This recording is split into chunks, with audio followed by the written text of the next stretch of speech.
We stand with the people of London and with Muslim communities across the country. We're going to continue to fund initiatives like the Security Infrastructure Program to help protect communities at risk and their schools and places of worship. We'll continue to fight hate online and offline. It's important that we measure the distance between the Canada that we have and the Canada that we want. But it's more important for us to not just recognize the distance between those Canadas, but to conquer the distance, Mr. Speaker. The reality is, this is our Canada. This is our Canada. Our Canada is a place where 215 little kids were found dead in unmarked graves. Our Canada is a place where you can't walk down the streets if you wear a hijab because you will be killed. This is our Canada. We can't deny it. We can't reject that because it does no one any help.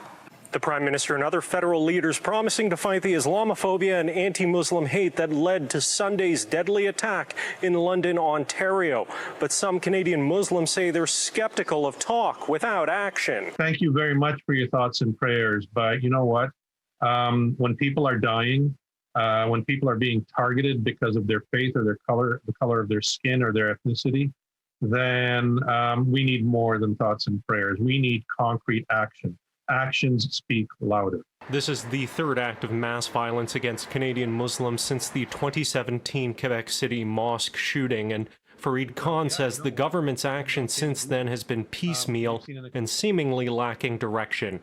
Justin Trudeau pointed to his government's creation of a Ministry of Diversity and Inclusion as evidence of his effort, but much grassroots work is being done by community groups that can have problems getting funding. We need a strategic plan that really considers very carefully what are the needs, where across the country are the threats, where are we seeing elevated rates of violence and hostility towards the communities, and how can we direct resources there? Barbara Perry studies hate and extremism. She says Parliament voting to condemn Islamophobia in 2017 was a good step, but as a non-binding motion set a low bar and one that some politicians tripped over.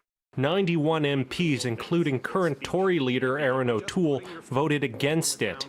O'Toole, Justin Trudeau and Jagmeet Singh are attending a vigil in London, but one of the region's imams says he hopes they're there for more than a photo op. What we need is not a statement. What we need is an action plan. And we hope that we can declare tonight at the vigil in London that enough is enough, whether it is anti-Semitism, whether it is Islamophobia, whether it is any transgression against indigenous communities. You know, people should feel safe to live in their communities. In Ottawa, Shaoli Lee, City News.